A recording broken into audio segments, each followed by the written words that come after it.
Okay, everyone, welcome to our Zohar, our Friday Zohar class. This week, the portion is Pinchas, which we know is a portion of healing. Primarily, we know that because in the actual story of Pinchas, he ends a plague where 24,000 people died. And so he ends the plague, so it's an opportunity for healing. But that actually took place last week in Balak. So then why is Pinchas a portion of healing? Well, it is Pinchas. It's Pinchas injecting his energy. Pinchas also represents the reincarnation of with him, of two of Aaron's sons who died lighting a strange fire in the temple. That was the portion of Acharei Mot. And so Pinchas merits, even though he ended the plague by killing two people who were doing a negative act, he merits. All priests to this day are direct lineal descendants of Pinchas. So it's remarkable. Pinchas was Aaron's grandson. So this is a tremendous opportunity for healing. So as we connect to these verses, we want to have a consciousness of providing healing to everyone we know who needs healing. Specifically, I want to think about someone we know who's in childbirth right now, as we speak, and also my dad, Chaim Meir Ben Bluma, who's going in for a procedure in about 20 minutes. So, and we should think about everyone else we know who needs healing. And this is a tremendous opening for healing for the world. I just want to add that, as a group, remember back in 2020, we started studying the Zohar online Monday through Thursday, and we started with Pinchas, and we completed it about 14 months later. So this is a book we're pretty familiar with at some level. But the other thing I think that's remarkable when you look back, we started that because we wanted to end the pandemic. And it's did we end the pandemic? I mean, the pandemic ended, but did we end it? If you look at the beginning of the pandemic and the end, when things started, people were literally, dying for breath. They were literally suffocating. Now you could say, well, over time, the virus itself was changing, and so it became less of a threat. And at first, the medical community didn't really know what they were doing. There's a lot of research coming. That's all 1%. I'm just telling you, it's all 1%. At another level, we contributed to ending that pandemic and to lessening the severity of people who did catch it and protecting people. We probably protected more people than the vaccine did, just saying, retrospectively. Okay. Let's also connect to the energy of treating everyone with human decency, avat chinam, unconditional love. We are in the 3 weeks. They started yesterday, the 3 negative weeks, which begins with the 17th of Tammuz. Today is the 18th of Tammuz. Also an aliyah for the neshama of Bella bat Sarah, Bella bat Abram. And so we're in the 3 weeks. The 3 weeks continue through the 9th of Av, Tisha B'Av, which is one of the most intense, energetic days of the year. So intense that we have all kinds of restrictions around the 9th of Av, the 9th of Leo.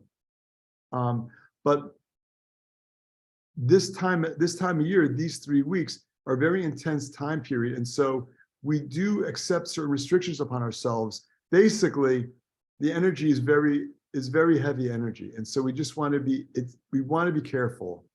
We want to step lightly. We don't want to sign contracts so we can avoid them.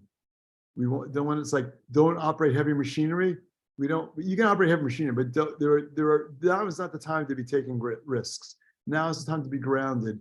Now is the time to be very conscious of our reactivity. So we're getting assistance in dealing with that also. Let's invite in the lineage of the Rav and Karen and Michael, Rabbi Shlag, Rabbi Brandwein, the Ria Kodesh, Rabbi Chal, Rabbi Tarfon, Rabbi Mazulai, Rabbi Menachem Mendel of Tepes, Rabbi Kolon, Rabbi Shapiro Piasetzon, the Baal Shem Tov, Rabbi Shimon Bar Yochai and all the students, Rabbi Nachum of the Teps, one soul with Joseph the Righteous in Shem. Okay, let's dive in.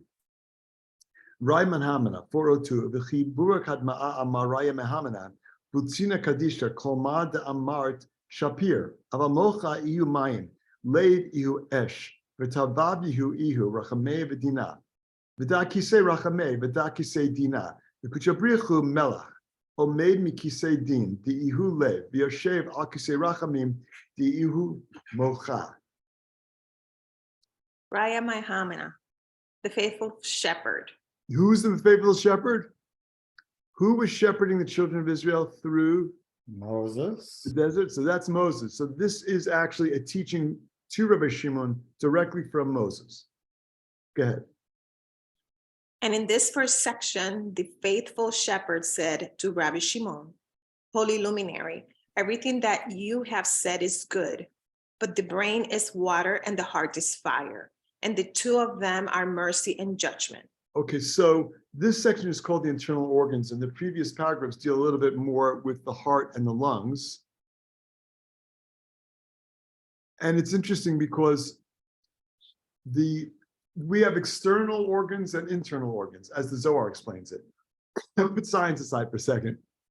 Our external organs are our limbs. They do stuff for us. Our internal organs are within. They're not revealed.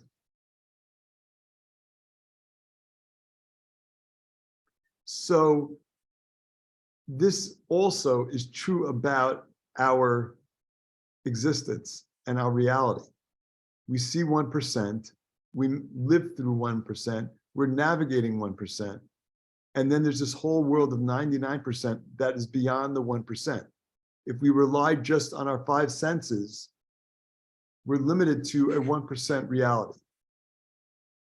The inner workings of reality are hidden from us, just like our internal organs are hidden from us. So as we study these paragraphs about internal organs, it's not a biology. We're not going back to like sophomore bio. That's not what this is. Do they even teach that at sophomores? I don't know. I had it as sophomore. We're not going back to sophomore bio here. We're delving into the internal energy that makes our reality click or tick or whatever you want to say. We're delving into that deeper reality. And that's important because just as it's important to understand the workings of our internal organs for our overall health, so too is it important for us to understand the internal workings of our reality to help create a healthy world, to help remove chaos, to channel blessings, to channel energy of protection, and to channel healing. So this is all about, for us, it's about healing. It's about healing the world. Okay, keep going. The brain is the throne of mercy, while the other, the heart, is the throne of judgment. Okay, so what color is the brain? What do you picture it like? We call it gray matter, but it's kind of whitish, right? What color is the heart? It's red. So what the Zohar is telling us is, it's telling us outright, the brain is water, the heart is fire. Water is mercy, fire is judgment. When you think of the brain, you think of logic. But again, there's a right brain. So the right brain is not the logical side. The right brain is the more creative side, the more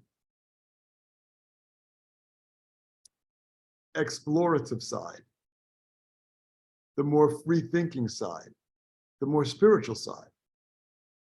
So we have 2 sides to the brain. There's also 4 sections of the heart, but let's not go there. But we know when we talk about white, we're talking about mercy, we're talking about chesed, the channel that Abraham's responsible for opening. When we talk about red, we talk about gvura, we talk about judgment, we talk about restriction. We also talk about appreciation. That's the heart. When you think of the heart, what comes to mind? What's the first emotion that comes to mind when you think of the heart? Well, I've done this polling before, and most people respond love, which makes sense. But I think another aspect of heart, if you think about it from a sports perspective, when you say that guy's got heart or that woman's got heart, you're saying they have passion. Passion without restriction has terrible outcomes. So for us, it's all about creating restrictions around our impulsivity. That's what pausing is all about. Let's not be impulsive about it. Let's not buy all those impulse items that Walgreens sticks by the cashier. Let's restrict. Oh, you know that's why they're by the cashier. Those are impulse items. People buy them without thinking about it. Oh, that looks like a good idea. Most of it looks like it's candy. But you know, we're all about restricting.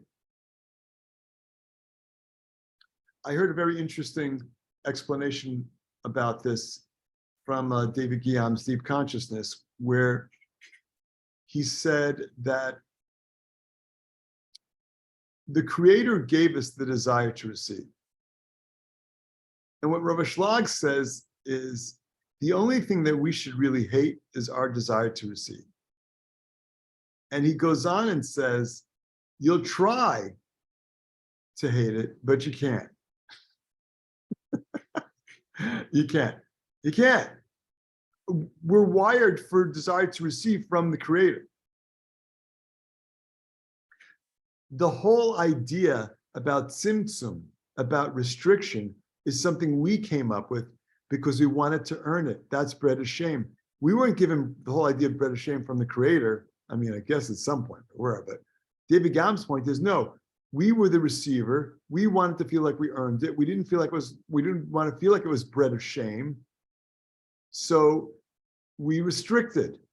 That's what we do. But the desire to receive that's who we are. That's our vessel. So our goal is to take our desire to receive and transform it into desire to receive for the sake of sharing. We're not removing our desire to receive. You know who has a lack of a desire to receive? It's people who have no passion in life.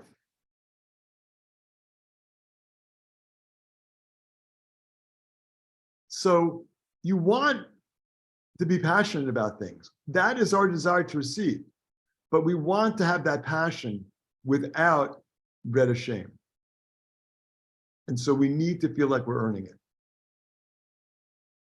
And that's all. It sounds, I don't know, at a certain level, maybe it sounds very simple, but in practice, it's very difficult because that desire to receive is hard to recognize. It's hard to see. So as we delve into this understanding of the heart as it relates to the brain, yes, at some level, these are the inner workings of the body, but at another level, it's also the inner workings of the world. It's not just heart and brain, it's chesed, mercy, and gvura, judgment, and the interplay. And so this is an opportunity for us to gain a greater insight into not only the heart and the brain, but mercy and judgment, and what we're passionate about and what we need to restrict and how we need to restrict. Let's continue. And the Holy One, blessed be He, is the King who arises from the throne of judgment, which is the heart, and sits down on the throne of mercy, which is the brain. Is he really sitting down? No. We have this whole teaching, which we've discussed before, and that is the world couldn't survive with just judgment. That's why there's mercy. With just judgment, it would be a free-for-all. This is the importance of our injecting mercy into all the things that we do. It's like we want to show up with unconditional love in every encounter we have.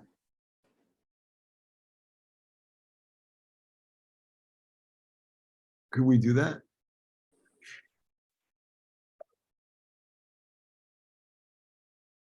Oh no, I just ran into somebody that didn't say hello, so barely. Am I unconditionally loving? The guy that cuts me off on the highway, am I unconditionally loving? I mean, they have a soul in them. They have a, just like I have a spark of the creator, just like I have the light of the creator within me, so do they. So I need to always remind myself, not what's wrong with them, but like what happened to them. Something happened to them. They have their blockages. But it requires work to even get there, because we all encounter, in all our encounters with people, there's a whole spectrum of situations that we end up having to deal with. So on the one hand, this is the brain, this is the heart, this is the creator. But the creator's in it all. It's like one of the things that I feel that it's important to think about, to meditate on every day is, I have the light of the creator within me, which means every situation I encounter, I am responsible for manifesting the light of the creator. That's me showing up with unconditional love. That's me showing up with as trying to show up as the best version of myself. So let's continue. 403. Dechan chovin mitrabin al evarim ve'al arkim deliba. Di'u kursiya dedina itmar beliba. Lamelach kam b'chamato mi mishtei hayayin. Di'u yena deoraita v'zimna dechan ve'recha nashvin al liba. V'chama tamelach shechacha. Ditrein kanfei re'ah. V'hayu akruvim pursei kanafayim lamala. Sochachim bechanfehem al hakaporet, da kaporta deliba. When inequities multiplied in the organs and in the arteries of the heart, which is the throne of judgment, it is said of the heart, and the king arising from the banquet of wine in his wrath. Okay, so what does it mean when iniquities arise? Is this like when people doing bad things? Okay, so this is when we fall off the path of desire to receive the psychic sharing. And we and anyone become wrapped up in the desire to receive for the self. Wanting recognition, feeling sorry for myself. I mean, we're all gonna end up there. We all end up there. That is the source of the chaos that comes into our life. We're basically leaving the door open for chaos. The chaos is going to come in. And so when we feel ourselves falling in those ways, the goal is to acknowledge it. Let's call ourselves out. Hey, I know I'm being selfish here. That's like step one in trying to recover to the best version of ourselves. It's interesting that the quote is the quote that we just read, and the king arising from the banquet of wine in his wrath, is from Megillat Esther, the story of Esther that we read in Purim. What does it mean in the king arising from the banquet of wine in his wrath? Esther had a wine party. She invited the king and she invited Haman. And she told the king, someone's trying to kill me and my people. He said, who? That guy was sitting right there. And he was so enraged that he got up and walked out. I mean, I don't know if that was restriction or not. It certainly does look like restriction. So why is that just an important story to know? It's not, it is an important story to know, but on the other hand, it's an important experience. It's an important understanding for us when we get triggered and we want to restrict, so we don't do things to invite more chaos into our lives. And so because again, the chaos that ends up, every physical ailment that we have is sourced from chaos. I know it doesn't look that way. But any ailment that we have, any health challenge that we have, is an opportunity for us to remove blockages in our life. And that's the way we need to look at it. Not like it's random. It's not random. It's happening for a reason. I may not know the reason, but it's appropriate to say, and actually David Gam talked about this. Actually, Eitan Yardeni talked about this in the third or fourth class of the Global Kabbalah 1 he's doing right now. I think it was David Gam said, I hurt my ankle. Great. Great, I hurt my ankle. It's an opportunity for me to work on something. Everything that happens is an opportunity to work on something. That's why it's happening. And at a much simpler level, the feelings we have when we get triggered are also happening for a reason. They're giving us it's a clue into the journey that we're supposed to take. It's a clue as to where we should be turning our attention for a lesson, for an opportunity to reveal our gifts, for an opportunity to manifest the best version of ourselves. And it's all about that reactivity. The more reactive we are, the more chaos we allow to come in. Let's continue. Which is the wine of the Torah.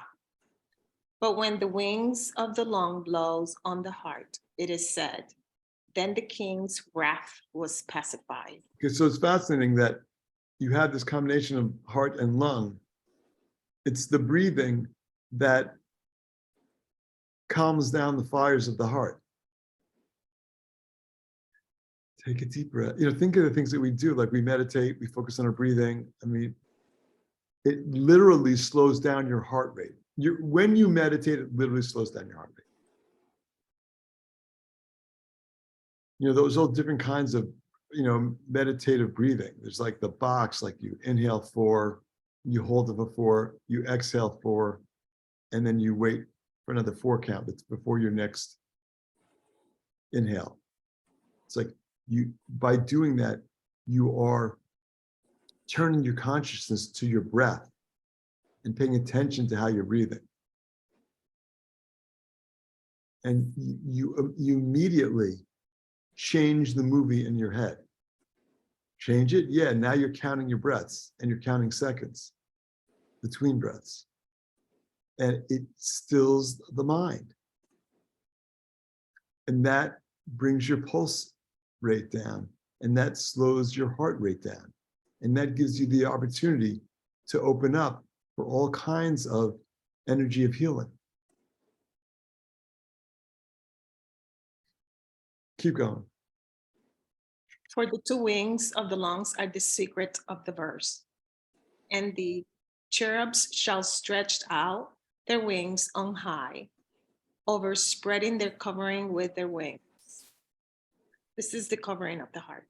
So there are 2, so the Zohar is telling us the 2 lobes, 2 sides of the lung are like the 2 cherubs that sat atop the tabernacle, which I believe were carved out of gold. And the thing about those cherubs was they were carvings, but they were animated. So when there was unity among the children of Israel, the cherubs were facing each other. And when there was disunity, the cherubs turned around and were back to back. How is that possible? Well, it's mind over matter, of course. Of course it's possible. Not only is it possible, that's what happened. We look at that and say, oh, it's such a cute story, because we are so fixated on the 1% physical reality that we don't open our mind up to things happening beyond nature. Like, is reading Zohar really healing people? Yes. Certainly it is. Are we going to see it? No. We might not merit to see it, but it is definitely channeling energy of healing. It is definitely healing people. 404. Uvamai v'chamata melech shechacha, Begin v'yishma et hakol, da kol Torah, kol the Kriyat Shema. V'deber elav v'tzlota refu ma, di'iu Hashem svatai tiftach u'pi yagi tilatecha. Maria? And in what way was the king's wrath appeased? It was because then he heard the voice. This being the voice of the Torah, the voice of the reading of Shema, which is the central column, and it spoke to him. Okay, so how is the king's wrath appeased? First of all, the king, that was the king in the Esther story, King Achashverosh. And how was his wrath appeased? How did he calm down? Well, the Zohar is saying, in that context, it's because he heard the voice. What voice did he hear? The voice of the Torah. What part of the Torah? The Shema. What's significant about the Shema? There's 248 words that correspond to the 248 body parts. Every time we say the Shema, we are connecting to the energy of healing. And it's one of the most powerful things that we say. And we are elevating certain levels, right? We go to that moment of elevating certain levels. 100%, especially because it divides into 4 sections. I used to think it was 3 because that's where it showed up in my connection book, but it's not. It's really 4. It's Chochma, Bina, Zeran Pin, and Malchut. It's Yud Kei Vav Kei. It's the Tetragrammaton. We're connect, and what's the Tetragrammaton? It's our reality. The Tetragrammaton is a cheat to connect to all of reality. All 10 sfirot, all 10 parallel channels of energy, coming from where? Beyond what we can consciously understand, beyond the limits of our consciousness. So we do have opportunities to grow in our awareness of reality, but even that is limited. There are still aspects of reality we're just not going to get to, but we can get to the 10 sfirot. And we get there through the Yud Kei Vav Kei when we know that that's what, I mean, imagine like going your whole life and you say prayers and, you know, the Tetragrammaton is in them all the time and not knowing that it's connecting you to the energy of reality, the 10 sfirot. It's mind-boggling to me that it's like a missed opportunity. So Rav Ashlag adds, the reading of the Shema is central column. So central column represents the balance of, you know, central column energy is Tiferet. It's the balance between Chesed and Gvura is Tiferet. It's the balance between Netzach and Hod, which is Yesod. So, and Malchut. So Malchut, Yesod, Tiferet, and Keter. It's all central column. When everything's in balance, the energy flows from the upper realm. That's why it's so important to understand the 3-column system, because that's how we open up the channels of blessings and miracles from the upper realm. It's how we create heaven on earth. Literally, it's how we create heaven on earth. Okay, keep going, Maria. Which is the secret of revelation of Chokhmah, that is in Malchut, which is called speech. And in this is the prayer that is formulated in the mouth, which is Adonai, open my lips, and my mouth shall rehearse your praise, which is Malchut.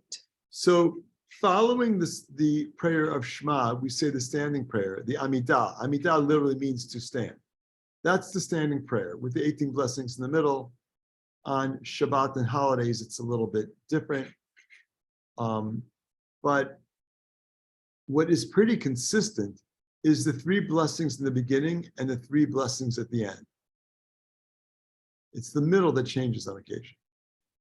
Before the 3 blessings in the beginning, we have a line that we say, Hashem svatai tiftach u'pi yagi tilatecha. Hashem, open my lips and my mouth shall rehearse your praise. Basically, Creator, please open my mouth so that I may recite your praises. We need the Creator to open our mouth. Can't we do that? Is it us who's reciting the praise? If the Creator has to open our mouths? It's a paradox. It really is a paradox, because that's literally what it says, and it's literally true. Our mouth does not open up without the assistance of the Creator. Yet we have free will. It's a paradox. How can you have free will if the Creator is? How can I have the free will, the freedom to recite the Creator's prayers, but at the same time I'm asking Him to open my lips? Doesn't make sense. It's conflicting. It's a paradox. So the opportunity here, and the opportunity when it happens, is let's just recognize it's a paradox. It's impossible for us to reconcile. But the reason it's hard for us to reconcile is, again, the limitations of our consciousness. It looks like it's not possible for those two things to exist at the same time. My free will and the Creator opening up my lips to speak His praises. It looks like it's impossible. And the logical mind is going to say it is impossible. That's the left brain. The right brain is going to say, of course it's possible, when I understand that I am limited in my consciousness. Yes, Peter. I think it also helps us if whenever these things come up and we think about it in the 1% and the 99%, it's the 1% that's saying that doesn't make sense. If we realize that we are from the Creator and part of the Creator, it makes total sense, right? Because there are two realities at all times. So one is simply connecting at a higher source and therefore seeing more that's really there. Absolutely. No, it's well said. I mean, it's hard to reconcile the God doing something, that things that we do at times, it's the Creator doing it, not us. And yet we always have free will.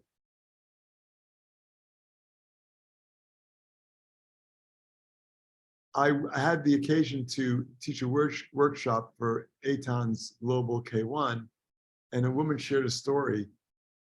We were talking about tikkun, correction, and we were trying to discover what kind of blockages we had. And so people were sharing stories in the workshop. And this woman it was her first class, and I think we're in class 4, so she came late, but she was her first workshop, and she volunteered to share her story. And it was something that she did when she was a child that changed the entire family dynamic. What happened was she got in a car accident on her bicycle, and she required a lot of medical treatment, and it put the family, I mean, it sounds like practically in bankruptcy. They didn't have the money to help her, and they spent all their money helping her to recover. And so the family really suffered financially because of the accident. And they told her not to take her bicycle out, but she decided she was going to do it anyhow. And she's been carrying that around for decades.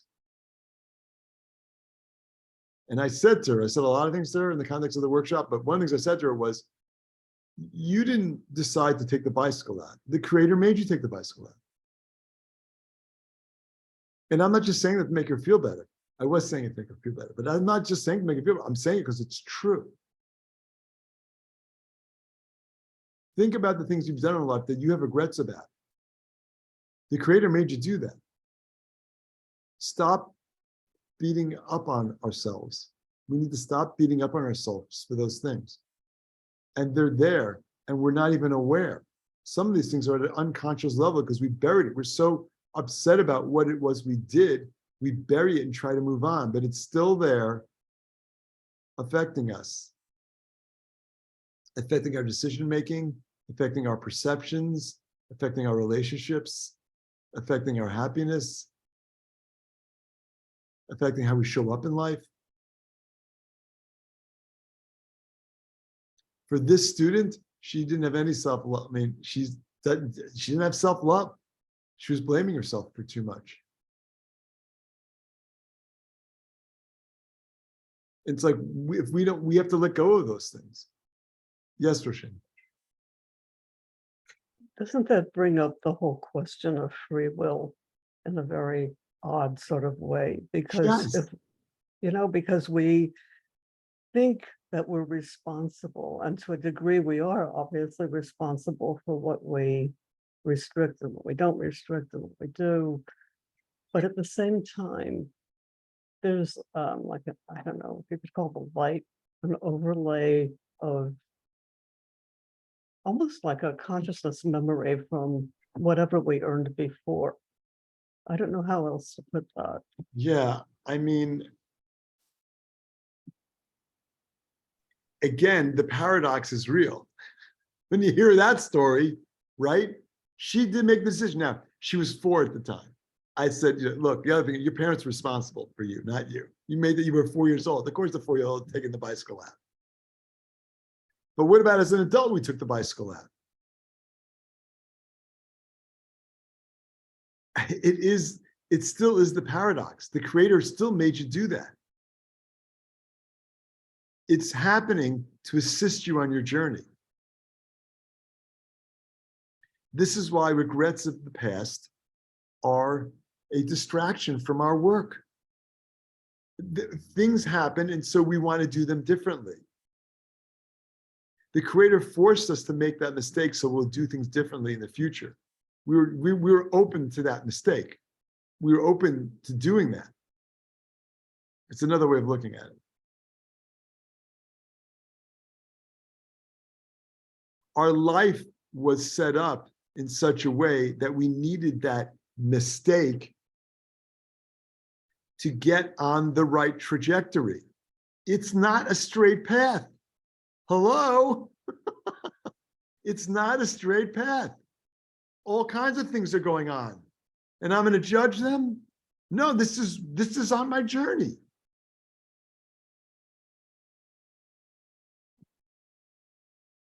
I mean, yeah, someone say hello to me, so I'm going to judge him. I don't really want to judge him. So like, I need that it's happening so that I can be more certain.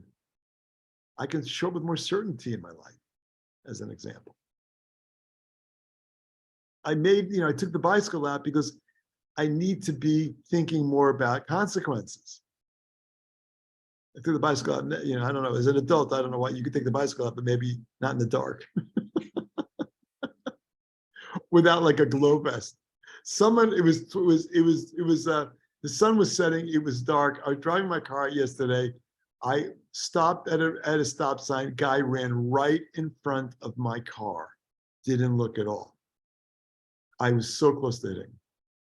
I mean, truly. I don't even think he saw it. He had his headphones on. I don't even think he knew. Miracle for him. But all these things, everything that's going on in our life, from health challenges to emotional challenges, to relationship challenges, to business challenges, everything that's going on is happening specifically to assist us on the journey we asked to come here to complete. That's the paradox. We talked to the creator, we asked for another shot. He said, okay, I'm going to create the perfect life for you, perfect from the perspective of helping you do what you just told me you wanted to do. And included in that are the mistakes that we made. So what I want to leave you with is, we need to forgive ourselves for everything we did that we're still hung up on, because it's taking its toll physically on us. It's like the simplest one is walking around with anger. That's a very heavy burden. Walking around with regrets, a very heavy burden. And the consequences manifest, unfortunately, at times in our health and well-being. And so part of what we need to do is remove those blockages, forgive ourselves, understand that this is the journey, and move on to face another day. Okay, everybody, we're out of time. Thank you all for joining. Love you all. Shabbat shalom. Thank you. Shabbat shalom. Shabbat shalom. Shabbat shalom.